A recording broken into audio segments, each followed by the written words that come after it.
Salam sejahtera Bapak Ibu yang saya kasih dimanapun Anda berada.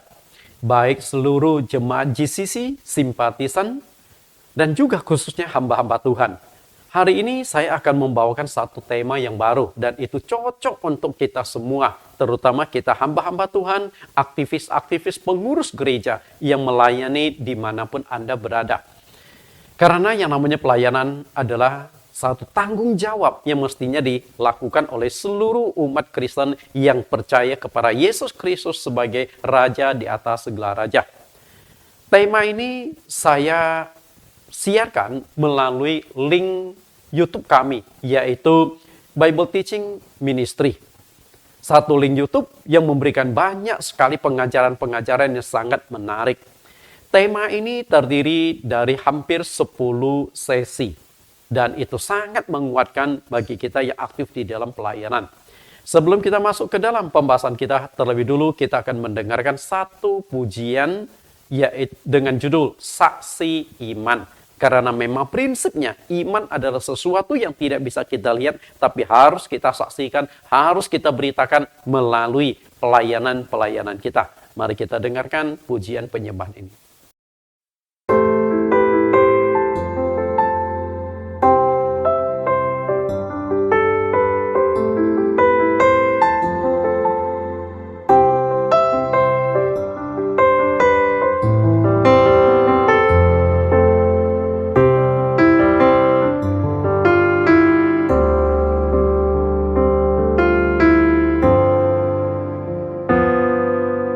Tuhan berkati-Ku seperti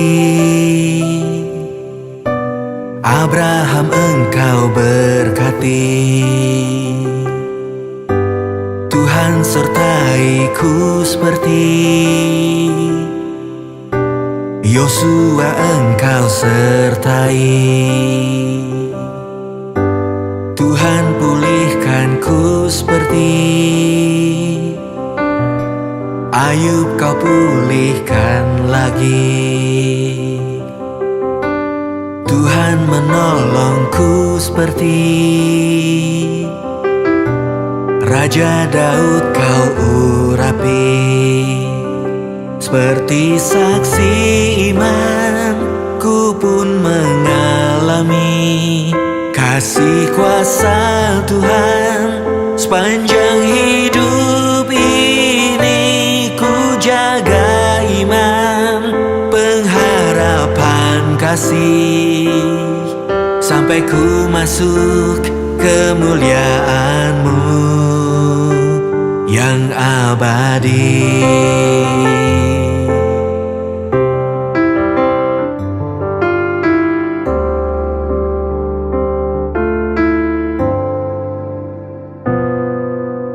Tuhan kasihi-Ku seperti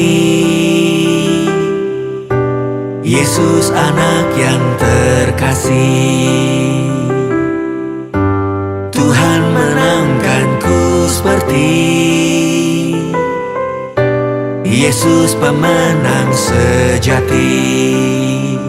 Seperti saksi iman ku pun mengalami kasih kuasa Tuhan sepanjang hidup ini. Ku jaga iman, pengharapan kasih sampai ku masuk kemuliaan-Mu.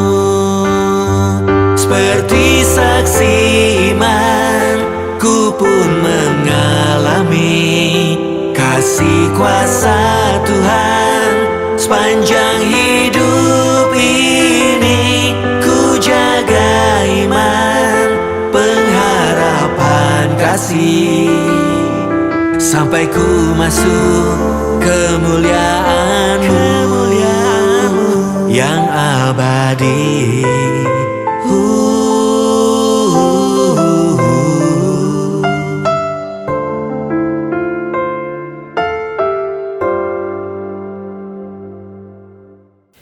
Bapak Ibu yang saya kasihi, kita sudah mendengarkan sebuah lagu yang inspiratif lagu yang menguatkan iman kita dan juga semakin menambah semangat kita dalam bersaksi untuk kemuliaan Tuhan.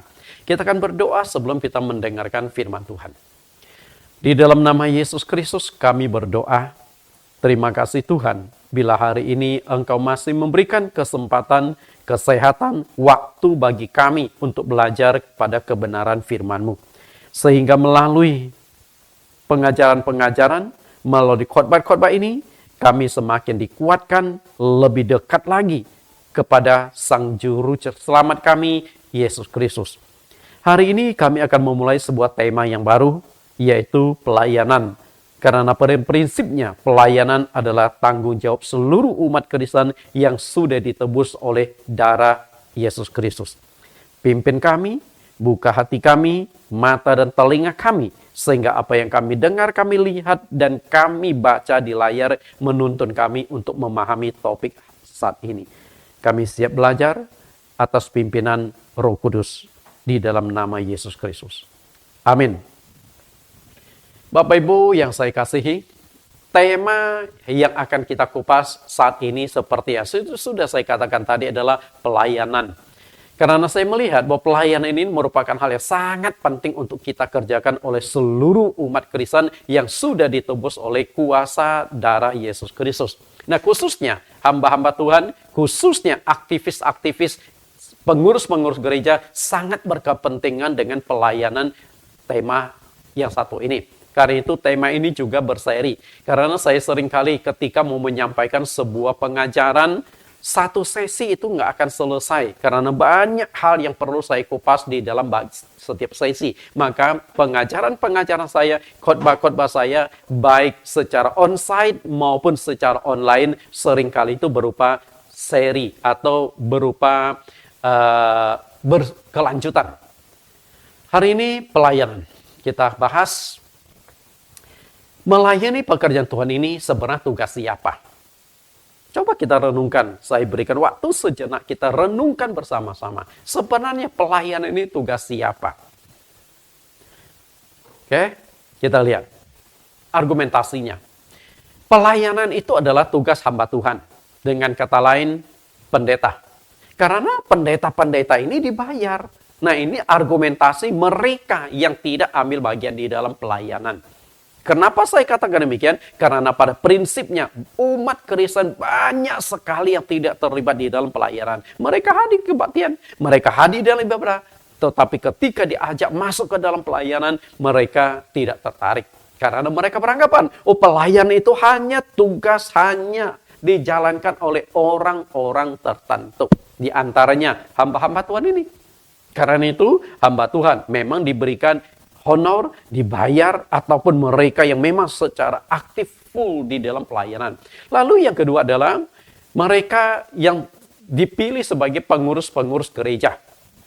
Tujuan mereka dipilih adalah memang mereka itu ditugaskan untuk melayani berbagai macam kegiatan-kegiatan mendukung hamba-hamba Tuhan. Oke. Lalu ada lagi yang memberikan argumentasi. Pelayanan itu adalah tugas jemaat yang dipilih dan diberikan talenta oleh Tuhan. Nah, kalau tadi pengurus mungkin tidak dipilih Tuhan secara langsung, mungkin gembalanya yang pilih, mungkin lewat rapat pengurus, rapat jemaat dan sebagainya, dipilih oleh jemaat. Ya, tapi ada juga yang mungkin pendeta tidak memilihnya, tapi dia punya talenta-talenta tertentu. Misalnya bisa doakan orang-orang sakit, bisa usir setan, kemudian pintar melayani orang, pintar memberitakan Injil, sehingga orang-orang demikian dianggap, engkau sudah dikasih karunia tertentu, maka engkau harus ambil bagian pelayanan. Kalau saya kan nggak dikaruniakan talenta oleh Tuhan.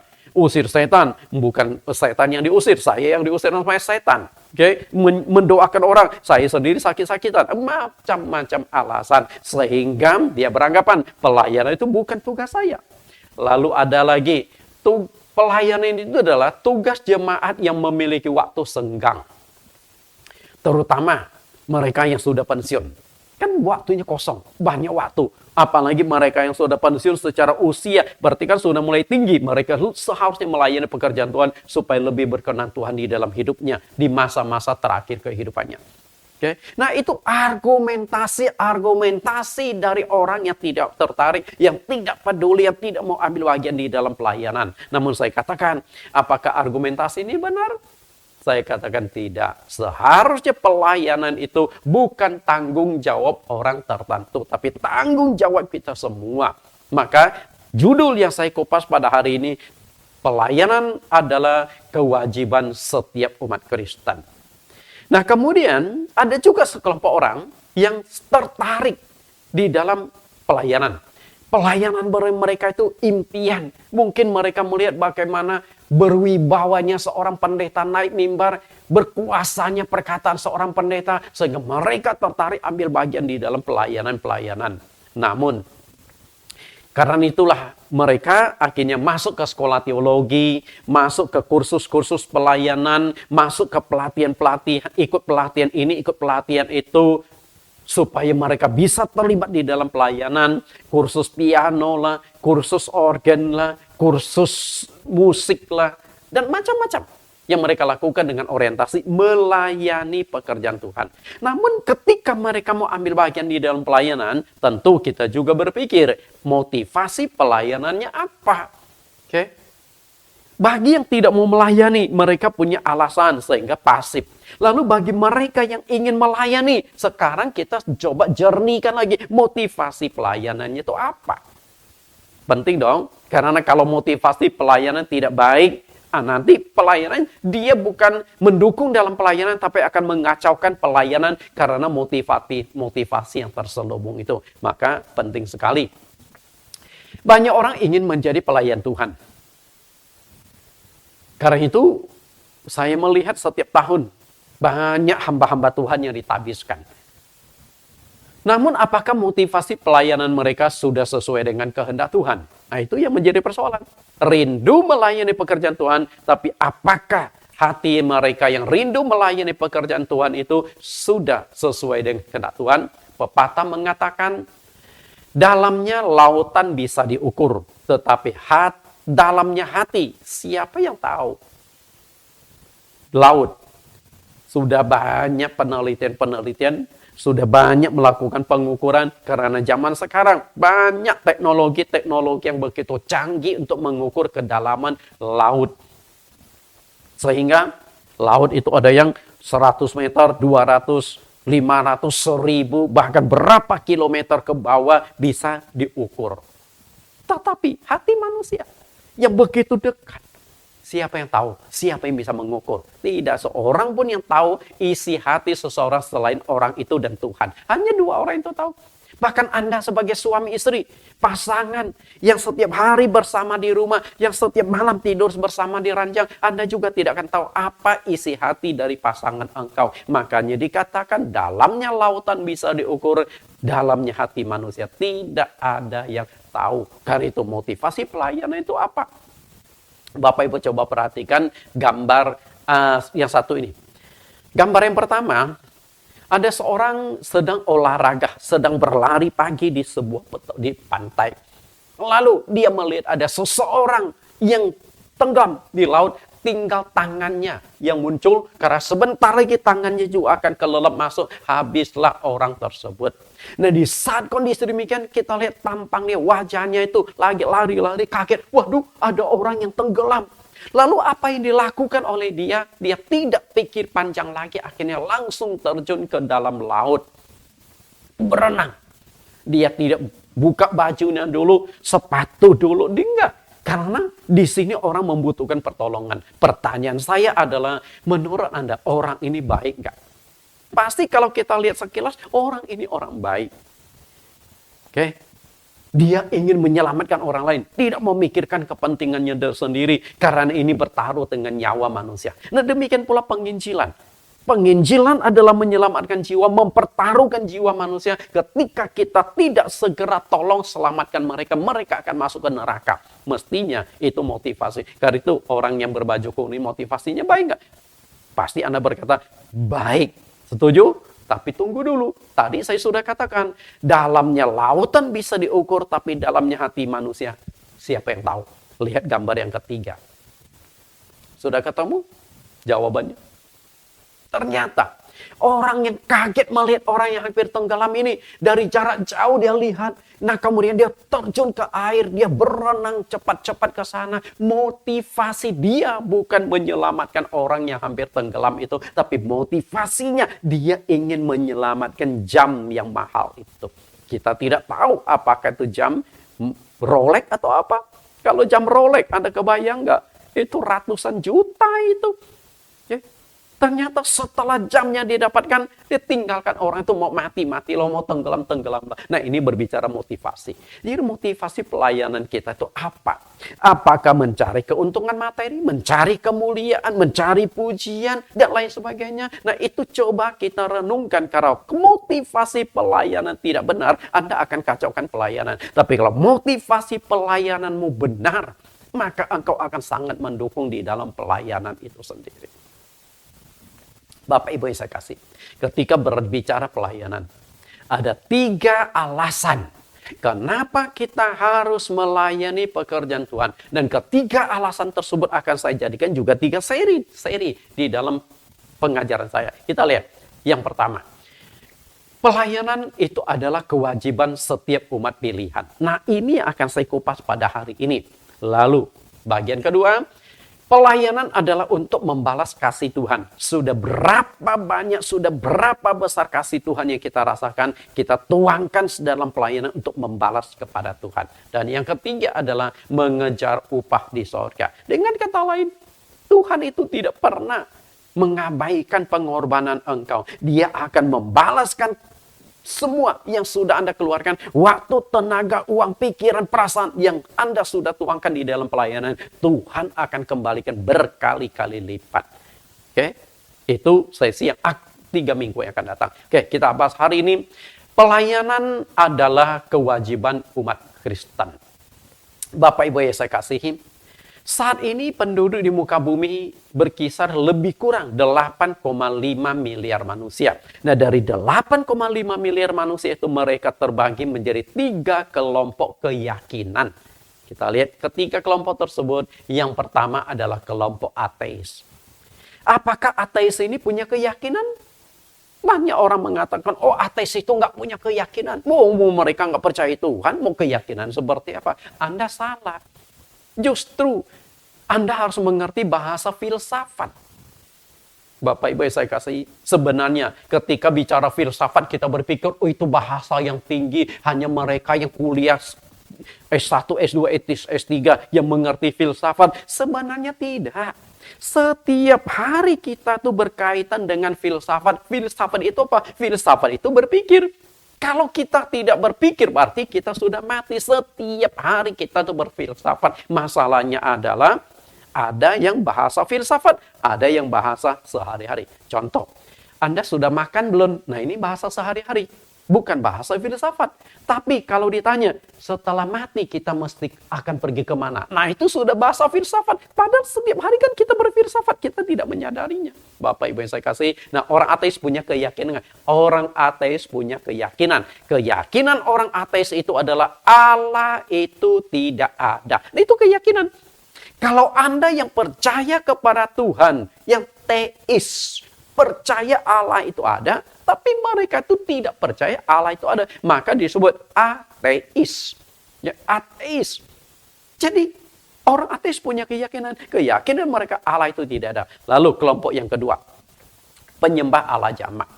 Banyak agama-agama kepercayaan di dunia yang menyembah dan mempercayai bahwa Allah itu jamak, lebih dari satu. Sebenarnya di dalam kekristenan pun terjebak. Ya, muncul suatu doktrin seakan-akan itu Allah ada 3 pribadi, Bapa, Anak, dan Roh Kudus. Nah, tentang Allah Tritunggal sudah saya kupas sebanyak 25 sesi secara tuntas, secara terang benderang. Silakan Anda link ke dalam YouTube kami, Bible Teaching Ministry. Itu sangat bagus. Lalu kelompok yang ketiga adalah penyembah Allah Tunggal. Bapak Ibu yang saya kasih, penyembah Allah Tunggal. Nah, dari ketiga kelompok manusia itu sudah nggak ada yang lain. Ateis, Allah jamak, Allah tunggal. Nggak ada yang di tengah-tengahnya. Hari ini dia percaya Tuhan, besok menyangkal. Lusanya percaya Tuhan, hari selanjutnya menyangkal. Kan nggak mungkin kecuali orang gila ya. Atau penyembah Allah. Hari ini saya menyembah banyak dewa-dewi, besoknya saya cari Allah tunggal. Kan nggak bisa begitu. Hanya ada 3 kelompok ini. Oke, yang ateis kita singkirkan dulu. Karena mereka tidak percaya Tuhan itu ada. Dengan sendiri kita nggak usah bahas. Biarkan mereka, yang intinya adalah kalau kita bisa injili mereka, menyelamatkan mereka, kita harus lakukan. Memang itu tanggung jawab kita. Nah, yang perlu kita pikirkan saat ini adalah Allah jamaah dan Allah tunggal. Banyak orang yang percaya kepada Allah aktif sekali melakukan penyembahan-penyembahan kepada Allah. Tapi sayang sekali mereka tidak mengenal dengan baik Allah yang harus disembah. Sehingga mereka terjebak salah dalam penyembahan. Yohanes pasal yang keempat ayat 22, Yesus berkata, kamu menyembah apa yang tidak kamu kenal, kami menyembah apa yang kami kenal. Sebab keselamatan datang dari bangsa Yahudi. Dengan kata lain, kalau Anda ingin mengenal Allah yang benar, engkau harus menelusurinya dari bangsa Yahudi. Karena bangsa Yahudi adalah bangsa pilihan, satu-satunya bangsa yang dipilih Allah secara unik dan khusus. Bapak Ibu yang saya kasihi, hari ini Anda menjadi orang Kristen bukan kebetulan. Anda menjadi orang Kristen karena dipilih Allah secara khusus, secara unik untuk menjadi umat miliknya. Tadi saya sudah katakan, di seluruh dunia saat ini dihuni lebih kurang 8,5 miliar manusia. Nah, dari 8,5 miliar ini, orang Kristen itu hanya ada 33% di dunia. Berarti lebih kurang 2,6 miliar. Ya. Bapak Ibu yang saya kasih. Anda termasuk yang 33% itu. Ketika Allah memilih Anda, pasti Allah punya tujuan. Kalau tidak, ngapain Allah pilih Anda? Karena Tuhan sendiri mengatakan, bukan kamu yang pilih, aku yang pilih kamu. Berarti di sini Tuhan itu aktif. Tuhan sendiri yang mencari. Ibaratnya keaktifan Tuhan itu sudah Tuhan tunjukkan dari awal penciptaan. Allah yang menciptakan manusia. Dan ketika manusia jatuh dalam dosa, Allah juga tetap aktif. Setelah itu memberikan penghukuman, Allah juga datang mencari. Ketika Adam dan Hawa makan buah pengetahuan baik dan jahat, apakah Allah tidak tahu? Allah sangat tahu. Ya? Allah tahu. Tapi setelah itu setelah menyadari mereka berdosa, mereka menyembunyikan diri, tapi Allah tetap mencari mereka. Adam, Hawa, di mana kalian? Artinya Allah tetap aktif. Nah, keaktifan Allah juga ditunjukkan di dalam kekristenan. Tuhan aktif memilih Anda. Tujuan Allah memilih Anda, pasti Allah memberikan sebuah tanggung jawab atas pilihan tersebut. Artinya, orang Kristen dipilih bukan tanpa tujuan tertentu. Karena itu hari ini kita akan berbicara, pelayanan adalah kewajiban setiap umat pilihan. Kalau Anda merasa sebagai umat pilihan, maka pelayanan itu sudah menjadi tanggung jawab Anda. Kewajiban muncul karena adanya perintah. Betul?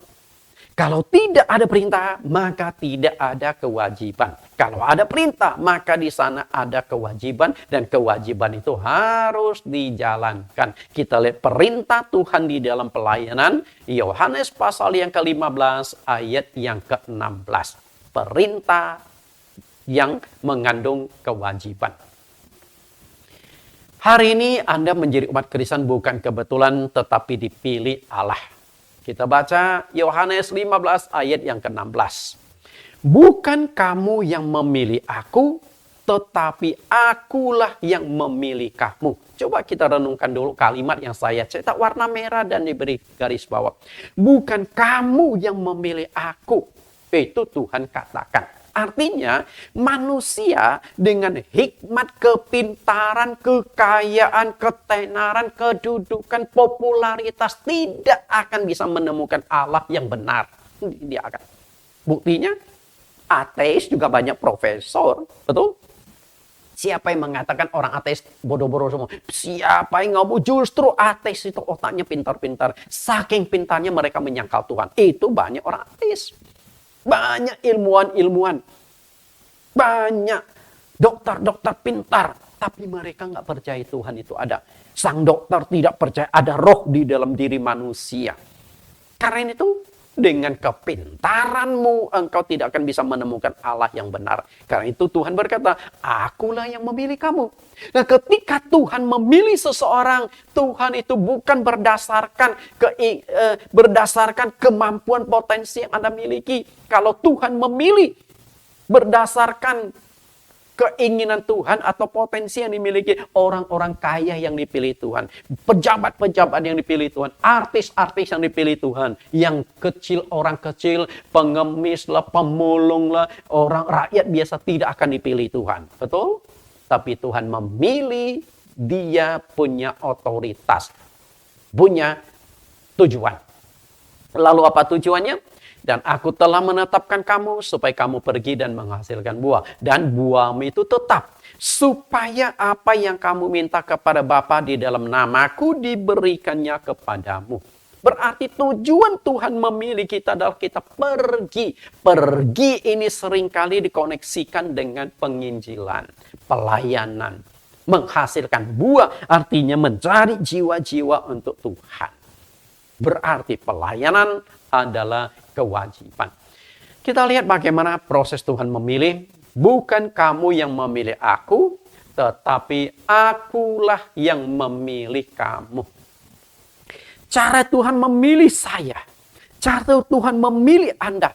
Kita lihat ada ketiga kemungkinan. Kita lihat, perhatikan yang.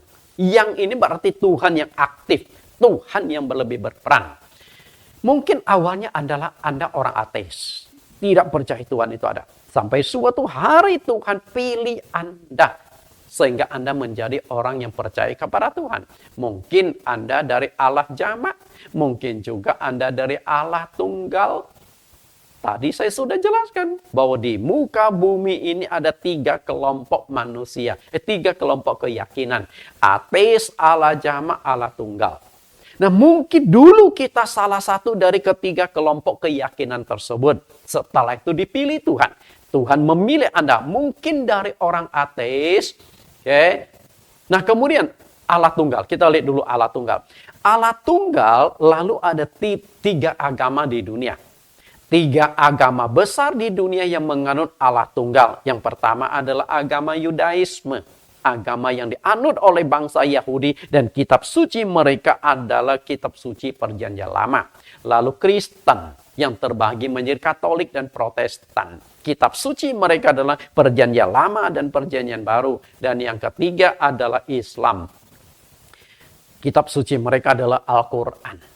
Nah, dari ketiga kelompok, ketiga agama penyembah Allah tunggal yang sangat jelas di dalam ajaran agamanya, sangat jelas di dalam kitab suci yang mereka pegang. Kemudian Allah memilih Anda menjadi orang Kristen. Karena kalimat bukan kamu yang memilih aku, tetapi akulah yang memilih kamu. Kalimat ini diucapkan oleh Yesus Kristus. Dan Yesus Kristuslah yang menjadi sumber munculnya agama Kristen. Berarti cara Tuhan memilih.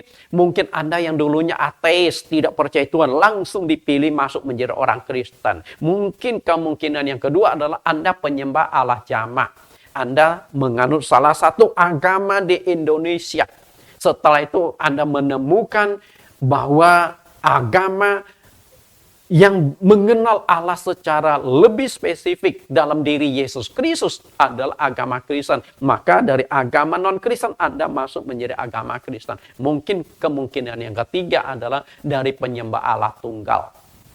Mungkin juga Anda orang Yahudi lalu masuk Kristen. Mungkin Anda maaf kata dari Muslim lalu masuk ke Kristen. Karena banyak kasus demikian. Jadi Kristen masuk Muslim, jadi Muslim masuk Kristen.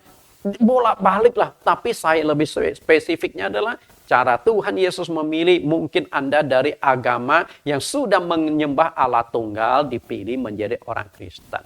Tapi di sini Tuhan yang berperan. Saudara terpilih dari sekitar 8,5 miliar manusia untuk menjadi umat Tuhan. Itu bukan kebetulan. Bukan kebetulan. Tapi dipilih Tuhan secara unik, secara istimewa, secara khusus. Dan ketika Tuhan memilih Anda secara istimewa, pasti Tuhan punya tujuan. Okay? Punya tujuan. Kalau tidak, untuk apa dia pilih Anda? Nah, yang menjadi persoalan kita sekarang adalah, apakah Anda sadar? Apakah Anda tahu kenapa Tuhan memilih Anda? Oke? Anda hari ini menjadi orang Kristen. Lalu pernah nggak Anda bertanya di dalam hati kecil Anda, Tuhan, saya dulu bukan orang Kristen, saya yang akan dimurkai Tuhan karena dosa-dosaku. Tapi hari ini aku menjadi orang Kristen dan Tuhan Yesus memberikan jaminan keselamatan karena Dia penebus dosa. Lalu, engkau memilih aku untuk apa Tuhan? Dan Tuhan kembali memberikan jawaban di Yohanes 15 ayat yang ke-16. Supaya engkau pergi dan menghasilkan buah. Yohanes 15 ayat 16. Inilah tujuan Tuhan memilih Anda. Supaya Anda menghasilkan buah. Nah, setelah sekian lama Anda menjadi orang Kristen, 1 tahun, 5 tahun, 10 tahun, apakah engkau sudah memainkan peranmu atas umat pilihan? Sebagai orang pilihan, menghasilkan buah. Dan ketika berbicara buah, coba kita lihat lebih jauh, Yohanes 15 ayat 16, menghasilkan buah.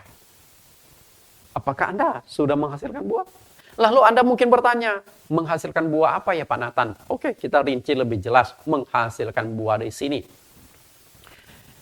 Buah pertobatan. Karena di Alkitab jelas, hasilkan buah sesuai dengan pertobatan. Itu perkataan dari Yohanes Pembaptis ketika banyak orang yang mau datang untuk dibaptis. Buah pertobatan itu adalah apakah karaktermu berubah? Setelah menjadi orang Kristen, karaktermu berubah enggak? Kalau tidak, berarti Anda gagal menjadi umat Kristen. Karena ketika berbicara karakter, perkataan, perbuatan, pikiran Anda harus mengalami perubahan. Tapi kalau Anda masih penuh dengki, benci, suka ngomel, suka marah-marah, saya katakan Anda tidak berubah. Anda tidak bertobat. Jadi untuk apa Anda dipilih? Lalu yang kedua, pelayanan. Menghasilkan buah pelayanan berkaitan dengan masalah mencari jiwa-jiwa. Sejak Anda percaya Tuhan Yesus, sudah berapa jiwa yang Anda bawa untuk Tuhan? Apakah setelah Anda mengenal Tuhan, Anda simpan sendiri? Pasangan hidupmu Anda tidak berupaya menyelamatkan, anak istri anak menantumu Anda abaikan, teman-temanmu, tetanggamu, rekan kerjamu, mereka banyak yang belum mengenal Tuhan. Mungkin ada yang mereka masih ada ateis. Mungkin juga ada mereka yang masih menyembah Allah jamak. Mungkin juga mereka sudah menyembah Allah tunggal tetapi belum percaya kepada Yesus Kristus. Itu tanggung jawab kita. Tanggung jawab Anda sebagai orang yang dipilih Tuhan. Dipilih agar kita berdampak bagi dunia. Tuhan Yesus pernah mengatakan 2000 tahun yang lampau. Agar kita berdampak bagi dunia. Supaya kamu pergi dan menghasilkan buah dan buahmu itu tetap. Artinya berdampak bagi dunia. Pergilah. Berikan dampak yang luas. Supaya engkau menghasilkan buah. Dan ketika berbicara buah itu berbicara tentang sesuatu yang bisa dinikmati orang lain. Kan buah. Buah itu untuk apa? Untuk dimakan, untuk dinikmati, betul? Karena itu menghasilkan buah artinya Anda harus berdampak. Karena itu dampak di sini Anda harus menjadi terang dunia, Anda harus menjadi garam dunia. Itu yang Yesus minta, jadi terang, jadi garam. Karena melalui terang dan garam itulah Anda akan berdampak bagi sekelilingmu, berdampak bagi keluargamu, berdampak dalam segala hal. Kita lihat terang dan garam ini. Matius 5 ayat 13. Kamu adalah garam dunia.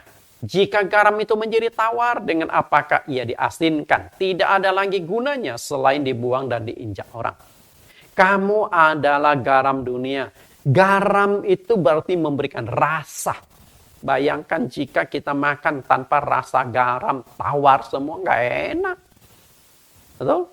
Tapi kalau masakan, apapun yang kita makan diberikan rasa, salah satunya rasa asin, maka itu akan menambah nikmat. Karena lidah kita ini sudah diciptakan Tuhan sebagai alat perasa.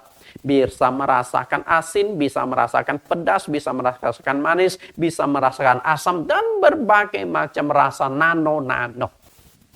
Itu luar biasa. Kalau jari kita, coba rasa asin, rasa manis kan begitu kita sentuh makan itu kan kita nggak bisa rasa. Tapi lidah kita yang begitu sensitif, begitu kita jilat itu kita sudah bisa merasakan. Artinya menjadi garam Anda harus memberikan dampak, memberikan kenikmatan ke orang lain. Kemudian terang, ayat 14, kamu adalah terang dunia. Kota yang terletak di atas gunung tidak mungkin tersembunyi. Lagi pula orang tidak menyalakan pelita lalu meletakkannya di bawah gantang, melainkan di atas kaki dian, sehingga menerangi semua orang di dalam rumah itu. Demikianlah hendaknya terangmu bercahaya di depan orang, supaya mereka melihat perbuatanmu yang baik dan memuliakan Bapamu yang di sorga. Garam dan terang. Terang memberikan dampak sebagai penerang, berarti kita bicara tentang menuntun orang yang berjalan di dalam kegelapan. Bayangkan kalau orang yang berjalan di dalam kegelapan itu kasihan, dia tidak bisa melihat sekelilingnya, dia tidak bisa melihat ada masalah, ada bahaya, ada musuh, dia tidak bisa melihat ada sesuatu di depan dia. Apakah ada lubang? Apakah ada got? Dia kan bisa melihat. Karena mata kita hanya bisa melihat ketika kita memiliki terang. Kecuali mungkin ada orang tertentu yang punya kemampuan melihat di malam hari. Dan itu kan bukan seperti Tuhan sudah menciptakan mata kita. Siang kita bekerja, malam kita tidur. Bayangkan jika manusia bisa melihat di malam kegelapan, Anda tidak akan tidur. Walaupun zaman sekarang ada teknologi lampu ya, kita bicara zaman dulu. Lalu yang kedua adalah garam. Memberikan dampak terhadap sesuatu, dengan kata lain memberikan kenikmatan kepada orang lain. Apa yang dimaksud garam dan terang? Kita lebih spesifik. Garam, terang. Fungsi terang itu adalah menuntun orang yang berjalan ke dalam kegelapan kepada terang. Dan terang itu kita berbicara tentang kebenaran, tentang Tuhan, tentang keselamatan dan lain sebagainya. Berarti menjadi terang artinya Anda melakukan penginjilan. Menuntun. Oke? Karena itu Anda yang sudah mengenal Injil, Anda yang sudah mengenal Tuhan, diselamatkan oleh Tuhan, maka Anda punya tanggung jawab untuk menuntun orang yang belum percaya kepada Tuhan, supaya mereka yang berjalan di dalam kegelapan menemukan terangnya yang ajaib. 1 Petrus 2 ayat yang ke-9. Tetapi kamulah bangsa yang terpilih. Perhatikan, kamu bangsa yang terpilih. Imamat yang rajani, bangsa yang kudus, umat kepunyaan Allah sendiri. Luar biasa loh ya. Engkau tuh umat milik Tuhan. Lalu Tuhan punya tanggung jawab sebagai umat miliknya. Supaya kamu memberitakan perbuatan-perbuatan yang besar dari dia. Artinya bersaksi.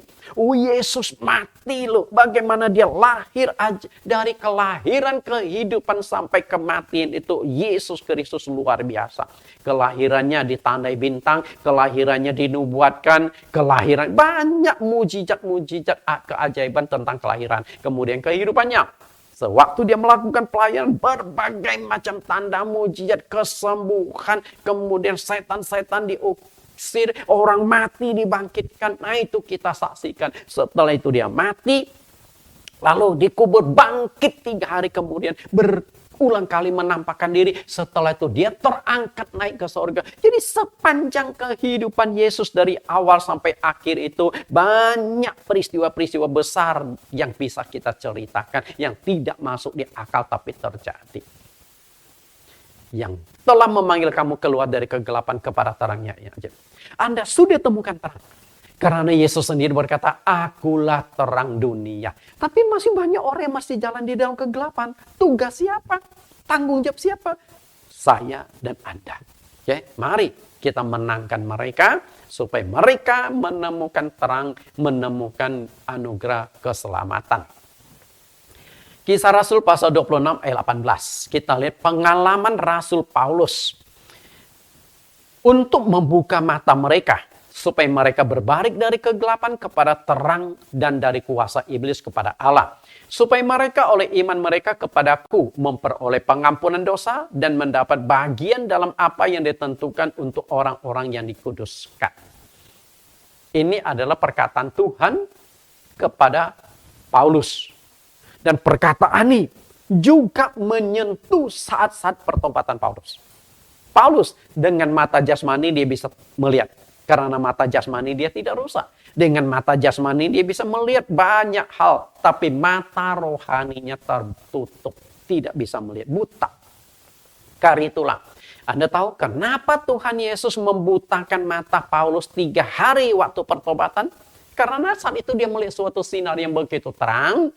Lalu ada suara, Saulus, Saulus, mengapa engkau menganiaya aku? Jawab Saulus, siapakah engkau? Dan Yesus berkata, akulah Yesus yang kau aniaya itu. Setelah dialog itu selesai, lalu sinar terang itu hilang. Nah kemudian dia melihat sekeliling, matanya ternyata sudah buta. Saya yakin, secara refleks pasti ketika Paulus melihat sinar yang begitu terang, dia berkata lebih terang dari matahari. Nggak mungkin dia tatapin dan nggak akan sanggup menatap. Pasti setelah dia lihat sinar terang, dia akan tutup matanya atau tundukkan kepala. Tapi walaupun sekejap melihat sinar terang itu membuat matanya tertutup. Buta. Tinggal. Mau kemana-mana dituntun. Sepanjang perjalanan ke Damsyik dituntun oleh rekan dia yang akan melakukan penganiayaan kota Damsyik. Artinya, Saulus, dengan mata jasmani mah kamu kelihatan, kamu bisa lihat semua hal terang. Tapi dengan mata rohanimu kamu tertutup. Sekarang mata rohanimu mata jasmani aku butakan, biar mata rohanimu aku bukakan. Dan begitu mata rohani Paulus dibukakan, dia mengenal Yesus Kristus. Sehingga Saulus adalah seorang yang anti-Kristen. Setelah itu menjadi rasulnya orang-orang Kristen. Yang berusaha menghancurkan agama Kristen justru menjadi rasul besar di dalam agama Kristen. Kemudian ayat yang ke-23, yaitu Mesias yang harus diberitakan, yang harus menderita sengsara. Dan bahwa ia yang pertama yang akan bangkit dari antara orang mati, dan bahwa ia akan memberitakan terang kepada semua bangsa, kepada bangsa ini dan kepada bangsa-bangsa lain. Perhatikan, ia akan memberitakan terang. Memberitakan terang itu memberitakan Injil. Jadi, menjadi terang artinya Anda memberitakan Injil, itu tuntutan. Tuhan Yesus ingin agar Anda menjadi terang dunia, artinya Anda harus memberitakan Injil. Kemudian fungsi garam. Memberikan rasa nikmat, kasih, perhatian, dan penghiburan kepada orang lain. Nah, ini berbicara tentang penggembalaan. Memperhatikan orang lain. Jadi, menggembalakan itu bukan hanya tugas seorang hamba Tuhan. Tugas semua orang. Karena kalau Anda sudah percaya Tuhan, maka Anda juga harus memperhatikan sesama. Roma pasal 15 ayat 1-2. Kita, termasuk Anda, yang kuat wajib menanggung kelemahan orang yang tidak kuat. Dan jangan kita mencari kesenangan kita sendiri. Setiap orang di antara kita harus mencari kesenangan sesama kita demi kebaikannya untuk membangunnya. Bapak Ibu yang saya kasih, kita yang kuat wajib menanggung yang kurang kuat. Nah, menanggung di sini bukan hanya berbicara menanggung secara finansial. Dia imannya lemah, Anda iman lebih kuat, Anda harus bertanggung jawab. Dia sakit, Anda sehat, Anda harus kunjungi, Anda harus doakan.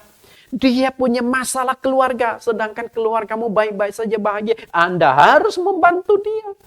Jadi menanggung di dalam hal ini kompleks sekali. Artinya Anda harus peduli. Kehadiranmu harus menjadi garam. Kehadiranmu harus bisa memberikan dampak, memberikan kenikmatan kepada orang lain. Jika tidak, maka Anda tidak memenuhi perintah dan kewajiban yang harusnya dijalankan.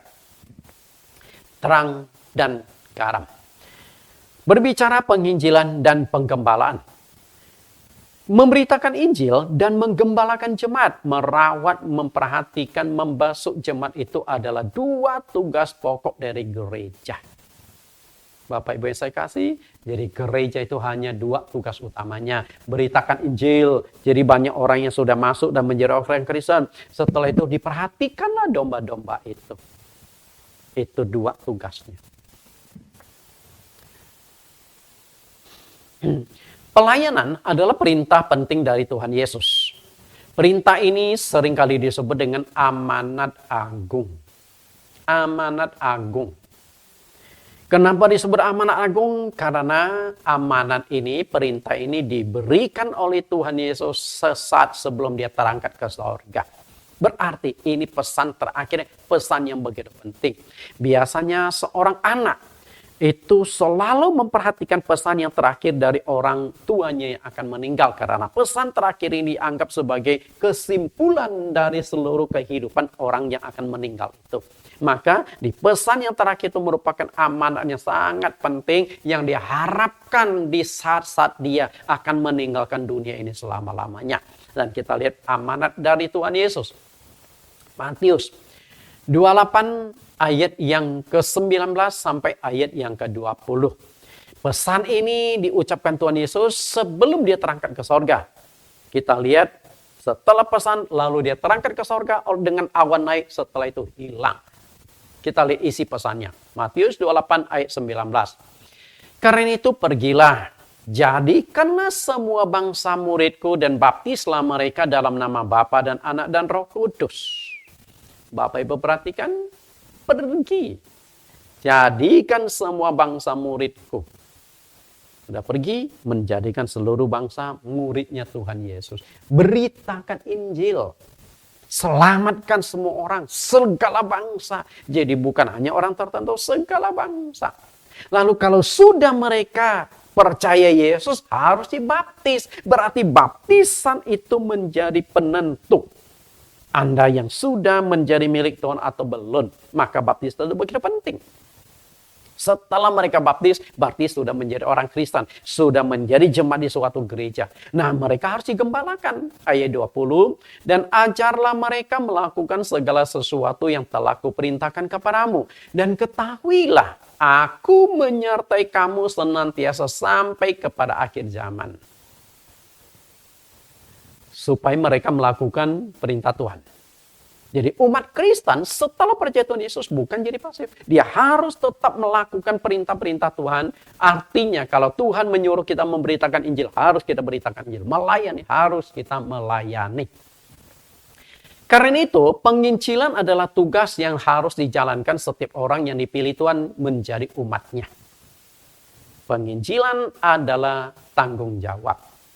Kita sudah baca di 1 Petrus 2:10. Kamu dahulu bukan umat Allah, tetapi yang sekarang telah menjadi umatnya. Yang dahulu tidak dikasihani, tetapi yang sekarang beroleh belas kasihan. Jadi dulunya kita bukan orang Kristen, bukan umat pilihan Tuhan. Setelah itu Tuhan pilih menjadi umat pilihannya. Nah setelah itu Tuhan kasih tanggung jawab. Lihat ayat 9, tetapi kamulah bangsa yang terpilih, imamat yang rajani, bangsa yang kudus, umat kepunyaan Allah sendiri. Supaya kamu pergi memberitakan perbuatan-perbuatan yang besar dari Dia, yang telah memanggil kamu keluar dari kegelapan kepada terangnya yang ajaib. Beritakanlah. Bapak Ibu yang saya kasih, Rasul Paulus menerapkan perintah dan tanggung jawab yang penginjilan yang ke atas dirinya itu sangat keras. Kita lihat bagaimana semangat penginjilan Paulus. Jadi Paulus itu menganggap bahwa yang namanya penginjilan itu bukan pilihan. Saya ada waktu, saya injili. Saya ada kesempatan, saya injili. Yang namanya penginjilan menyelamatkan jiwa-jiwa itu adalah tanggung jawab. Dan Paulus bukan hanya sekedar memberitahukan, tapi dia terapkan dengan sangat keras kepada dirinya sendiri. Kita lihat di 1 Korintus 9 ayat 16-17. Karena jika aku memberitakan Injil, aku tidak mempunyai alasan untuk memegahkan diri. Sebab itu adalah keharusan bagiku. Kita lihat, keharusan bagiku. Berarti dia tuntut dirinya. Lalu dia berikan sanksi kepada dirinya sendiri. Celakalah aku jika aku tidak memberitakan Injil. Waduh, Kalau dalam satu gereja, katakanlah di dalam gereja itu ada 100 jemaat, 10% saja yang punya hati seperti ini, 10 orang saja yang seperti hati Paulus, celakalah aku jika aku tidak memberitakan Injil, jika aku tidak membawa jiwa. Gereja itu cepat sekali penuh.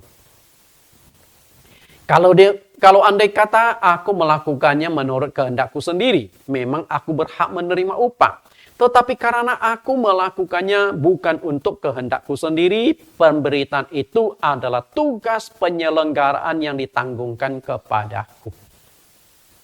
Ini Tuhan yang bebankan kepadaku. Dan bukan hanya Tuhan yang bebankan kepada Paulus, tapi juga Tuhan bebankan kepada engkau. Karena Tuhan berkata, bukan kamu yang pilih aku yang pilih kamu, supaya kamu pergi memberitakan Injil dan menghasilkan buah-buah, menghasilkan jiwa-jiwa bagi Tuhan. Ini kan sama.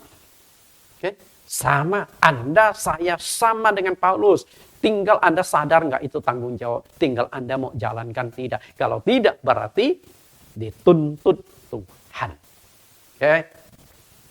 Selain penginjilan, penggembalaan juga kewajiban setiap umat Tuhan yang memiliki iman yang lebih baik.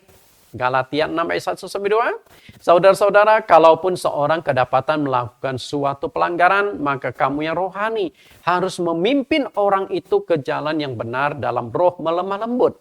Sambil menjaga dirimu sendiri, supaya kamu juga jangan kena pencobaan. Bertolong-tolonganlah menanggung bebanmu, demikianlah kamu memenuhi hukum Kristus. Di sini Tuhan menghendaki kita yang lebih rohani menuntun yang kurang rohani. Karena pelayanan adalah perintah dari Tuhan Yesus, maka itu menjadi kewajiban setiap pengikut Kristus. Yang namanya kewajiban berarti ada tuntutan. Dan ketika kewajiban tidak dijalankan, Tuhan akan mendatangkan sanksi dalam penghakiman. Apakah Anda sadar? Kalau perintah tidak Anda jalankan, ada sanksi. Kalau perintah tidak Anda jalankan, ada hukuman. Ada konsekuensi. Karena itu, bebaskan dirimu dari konsekuensi tersebut. Pengkhotbah 12 ayat 13, akhir kata dari segala yang didengar ialah takutlah akan Allah dan berpeganglah pada perintah-perintahnya. Karena ini adalah kewajiban setiap orang. Perhatikan, berpeganglah pada perintah-perintahnya. Melakukan penginjilan, perintah enggak? Perintah Yesus. Bahkan itu menjadi amanat agung, perintah yang sangat penting. Pergilah, jadikan semua bangsa muridku. Selamatkan semua orang. Itu perintah. Nah, ketika perintah, maka itu menjadi kewajiban setiap orang. Oke? Perintah berarti kewajiban. Dan kalau itu tidak dijalankan, maka ayat 14, karena Allah akan membawa setiap perbuatan ke pengadilan yang berlaku atas segala sesuatu yang tersembunyi, entah itu baik, entah itu jahat. Kalau kewajiban tidak dijalankan, maka ada penghakiman, adalah pengadilan. Anda akan ditanya. Sewaktu penghakiman Anda akan ditanya, sejak engkau percaya padaku, sudah berapa banyak jiwa yang engkau bawa? Sejak engkau mengenal Tuhan Yesus, mengenal kebenaran, sudah berapa kali Anda memberitakan Injil? Sudah berapa banyak jiwa yang sudah Anda bawa supaya bertobat kepada Tuhan? Bapak Ibu yang saya kasih, karena pemberitaan Injil adalah tanggung jawab, maka tanggung jawab itu akan dituntut oleh Tuhan. Perhatikan dua kata ini, tanggung jawab dan tuntutan. Maka jangan Anda santai, jangan Anda sangka aman-aman saja, tidak beritakan Injil, tapi waktu penghakiman Anda akan bermasalah. Karena itu beritakan Injil. Cari jiwa, selamatkan jiwa. Karena dengan cara demikian kita akan bebas dari tuntutan, bebas dari sanksi Tuhan. Karena yang namanya penginjilan itu adalah tanggung jawab, maka di sini tanggung jawab tidak dipenuhi akan dituntut oleh Tuhan. Kita lihat Yehezkiel 3:17. Hai anak manusia, aku telah menetapkan engkau menjadi penjaga kaum Israel. Bila mana engkau mendengar sesuatu firman daripadaku, peringatkanlah mereka atas namaku. Kalau aku berfirman kepada orang jahat, engkau pasti dihukum mati. Dan engkau tidak memperingatkan dia atau tidak berkata apa-apa untuk memperingatkan orang jahat itu dari hidupnya yang jahat, supaya ia tetap hidup. Orang jahat itu akan mati dalam kesalahannya, tetapi aku akan menuntut pertanggungjawabannya nyawanya daripadamu. Perhatikan di sini Bapak Ibu, peringatkanlah mereka dalam namaku. Nah, ketika berbicara orang jahat, bukan berarti orang benar-benar jahat. Karena tidak percaya Tuhan pun itu sudah kejahatan. Tidak percaya Tuhan. Bapak Ibu, semua orang berdosa. Yang namanya dosa itu jahat. Berarti walaupun orang itu sifat karakternya baik, tapi dia punya dosa, maka digolongkan sebagai orang jahat. Dia akan masuk neraka, dia akan dihukum oleh Tuhan. Tanggung jawab siapa? Tanggung jawab Anda. Karena itu kalau Anda mengenal seseorang yang punya dosa, Anda mengenal seseorang dan semua orang punya dosa, maka orang itu harus Anda selamatkan. Kalau Anda tidak beritakan izin menyelamatkan orang itu, Tuhan berkata, aku menuntut nyawanya daripadamu. Artinya, jika pasangan hidupmu masuk neraka, berarti Anda akan dituntut Tuhan. Jika tetangga kiri kananmu masuk neraka, Tuhan akan menuntut tanggung jawab dari engkau. Kalau Anda sudah beritakan Injil, tapi dia tidak mau percaya, nah lain ceritanya. Berarti Anda sudah jalankan kewajibanmu. Jadi kalau Anda mengenal siapapun itu, dia belum percaya Tuhan, dan Anda tidak memberitakan Injil kepadanya, engkau akan dituntut Tuhan. Ayat 19. Tetapi jikalau engkau memperingatkan orang jahat itu dan ia tidak berbalik dari kejahatannya dan dari hidupnya yang jahat, ia akan mati dalam kesalahannya. Perhatikan, engkau sudah ingatkan, engkau harus percaya Yesus lo. Karena dia satu-satunya juru selamat lo. Karena hanya dia yang bisa menyelamatkan engkau, yang bisa membebaskan engkau dari dosa, bisa menyelamatkan dari neraka. Tapi dia nggak mau percaya, yaitu tanggung jawab dia. Anda sudah menyelamatkan nyawamu. Artinya tugas Anda selesai. Jadi ketika kita memberitakan Injil, belum tentu orang yang kita Injil itu pasti terima. Belum tentu. Kalau dia nggak mau terima, tinggalkan. Masih banyak yang perlu kita injili. Yang satu tidak mau terima, ada yang kedua. Yang kedua tidak mau terima, ada yang ketiga. Yang ketiga tidak mau terima, masih antri 10, 20, 100, 200 orang. Anda kenal. Kalau Anda kenal 100 orang, maka 100 orang itu Allah akan tuntut darimu kalau engkau tidak beritakan Injil kepada mereka. Tapi kalau Anda sudah beritakan Injil, maka tuntutan itu terlepas. Anda sudah lepas dari tanggung jawab itu. Lalu ayat 20. Jikalau seorang yang benar berbalik dari kebenarannya dan ia berbuat curang. Nah, ini berbicara orang yang murtad. Yang dulunya percaya Tuhan. Setelah itu udah hilang, Tuhan akan tuntut juga. Dan aku meletakkan batu sandungan di hadapannya, ia akan mati. Oleh karena engkau tidak memperingatkan dia, ia akan mati dalam dosanya. Dan perbuatan-perbuatan kebenaran yang dikerjakannya tidak akan diingat-ingat. Tetapi aku akan menuntut pertanggungjawabannya nyawanya atas padamu. Perhatikan lagi. Nah, kalau tadi yang belum mengenal Tuhan perlu kita injili. Nah, sekarang yang sudah mengenal Tuhan karena imannya lemah jatuh dalam dosa. Nah, itu kita harus tarik kembali supaya dia bertobat dari kejahatannya. Kalau kita tidak berupaya, berarti kita akan dihukum Tuhan. Sebenarnya ini juga berbicara tentang penginjilan, penggembalaan. Penginjilan memberitakan jiwa, penggembalaan jiwa yang lemah, yang sudah mengenal Tuhan jatuh, harus kita rangkul dan selamatkan. Bapak Ibu saya kasih, lalu ayat 21. Tetapi jikalau engkau memperingatkan orang yang benar itu supaya ia jangan berbuat dosa dan memang tidak berbuat dosa, ia akan tetap hidup. Sebab ia mau menerima peringatan dan engkau telah menyelamatkan nyawamu. Kalau Anda sudah ingatkan, ini dosa lo, jangan keulangi, dia bertobat, bagus. Kalau dia tetap tidak mau bertobat, Anda sudah selesai tanggung jawab. Selanjutnya adalah urusan dia sama Tuhan. Kalimat ini selalu diulang-ulang. Maksudnya adalah jika kita tidak mengingatkan orang atas dosanya, maka orang itu akan masuk ke neraka. Tetapi Allah akan menuntutnya dari kita. Tapi kalau kita sudah jalankan tugas itu, dia tetap tidak mau percaya Tuhan, tidak mau bertobat dari kejahatannya, tanggung jawab kita selesai, kita selamatkan nyawa kita, berarti tuntutan. Bapak Ibu saya kasih, bagian yang terakhir ini khusus untuk jemaat GCC. Kita bersyukur bahwa Tuhan sudah mengaruniakan sebuah gedung, 2 unit ruko, 4 lantai untuk gereja GCC. Setelah kita 10 tahun membuka pelayanan dari nol tanpa satu pun jemaat. Dan tugas kita adalah bagaimana mengembangkan gereja itu. Bagaimana gereja itu dipenuhi jiwa-jiwa baru yang bertobat supaya makin banyak orang diselamatkan. Tanggung jawab kita semua. Jemaat itu diharapkan bisa terlibat aktif dalam pelayanan demi kemajuan gereja GCC Ketapang. Saat ini ada 2 bidang pelayanan yang membutuhkan jemaat yang terpanggil, yaitu penginjilan, tim penginjilan, dan tim penggembalaan. Nah, tim penginjilan, saya itu ingin membentuk satu tim minimal 10 orang. Yang benar-benar dilatih, yang benar-benar menguasai teknik-teknik penginjilan, memenangkan jiwa. Saya punya satu kerinduan, ada tim ini.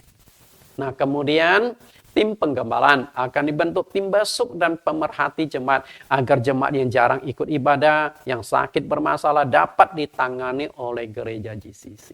2 tim ini. Karena itu ada formulir pelayanan. Seluruh jemaat GCC yang menonton khotbah saya hari ini. Sebagai gembala, coba kalau Anda tertarik dalam penginjilan, hubungi saya secara pribadi lewat WhatsApp. Pak Nathan, saya kepingin ambil bagian pelayanan, jadi tim besuk atau jadi tim penginjilan. Nah, kedua tim ini yang akan kita kuatkan di tahun 2024 supaya semakin banyak jiwa-jiwa yang kita selamatkan dan juga jemaat yang sudah menjadi bagian jemaat harus kita gembalakan. Kalau memang tidak bisa digembalakan, ya sudah kita lepaskan saja. Yang penting kita sudah ingatkan seperti di dalam Yehezkiel tadi. Silahkan Anda pilih. Kalau mau 2 bagian juga boleh. Dua-duanya. Pak Nathan, saya mau jadi tim penginjilan dan tim pembusukan. Boleh kita rangkul supaya kita bisa bekerja. Selamat melayani. Tuhan Yesus memberkati. Kita tundukkan kepala kita berdoa. Di dalam nama Tuhan Yesus Kristus kami berdoa. Terima kasih Tuhan. Kami sudah belajar satu bagian. Pelayanan adalah kewajiban. Ingatkan kami akan hal ini, bahwa kewajiban adalah tanggung jawab, dan jika itu tanggung jawab, maka ada tuntutan. Kami ingin seluruh jemaat menyadari ini, karena bisa saja mereka tidak sadar bahwa pelayanan adalah tanggung jawab, sehingga waktu penghakiman Tuhan akan mempermasalahkan itu. Tuhan, pimpinlah, tolonglah, agar kami menyadari tanggung jawab tersebut dan kami tunaikan sebelum kami kembali menghadap Engkau, meninggalkan dunia ini selama-lamanya. Kami ingin agar kewajiban ini bisa kami penuhi, bisa kami selesaikan. Terima kasih Tuhan, di dalam nama-Mu kami telah berdoa. Amin. Bapak Ibu yang saya kasihi, kita dengarkan sebuah lagu inspirasi Terangi Indonesia. Menangkan Indonesia supaya orang-orang Indonesia mengenal Yesus Kristus sebagai Tuhan dan Juru Selamat.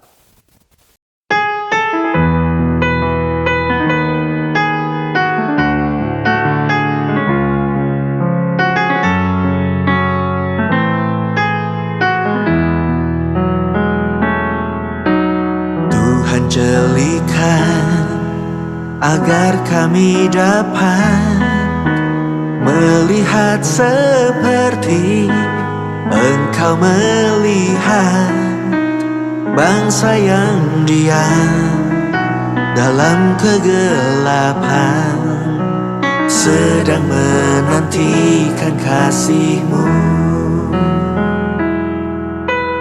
Tuhan curahkan belas kasihan, merasakan seperti yang Kau rasakan. Bapa mencari anak yang hilang, datang kembali kepadamu. Ya Tuhan, inilah hidup kami. Jadikanlah sebagai terang Indonesia. Ya Tuhan, inilah inilah kerinduan kami, amanat agungmu terpenuhi. Ya Tuhan, inilah doa kami, anugerah-Mu nyata sampai ke ujung dunia. Ya Tuhan, inilah persembahan kami, penuaian jiwa terjadi.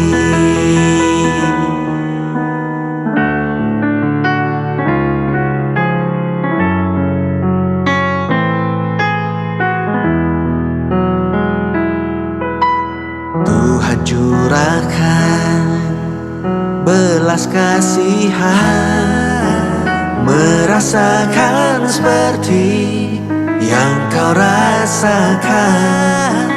Bapa mencari anak yang hilang, datang kembali kepadamu.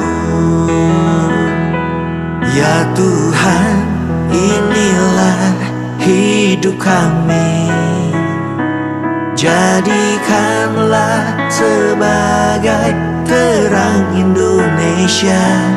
Ya Tuhan, inilah kerinduan kami, amanat agungmu terpenuhi.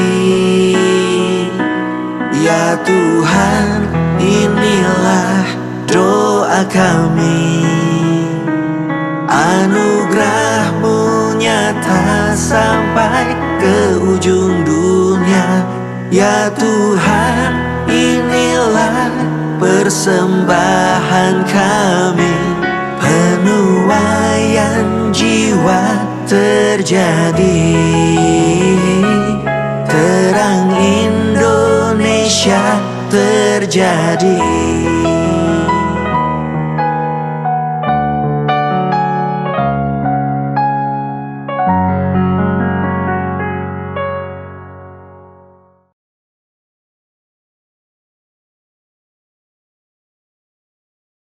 Bapak Ibu yang saya kasihi, khususnya mahasiswa STT ITAE, karena ini topik pelayanan dan Anda dipersiapkan menjadi hamba-hamba Tuhan, maka topik ini menjadi salah satu bagian dari mata kuliah yang harus Anda selesaikan. Setiap sesi ada 10 pertanyaan yang wajib Anda jawab. Anda ketik rapi dan kirimkan kembali ke STT ITAE. Kita lihat 10 pertanyaan. Pertanyaan topik pertama, pelayanan adalah kewajiban setiap umat pilihan.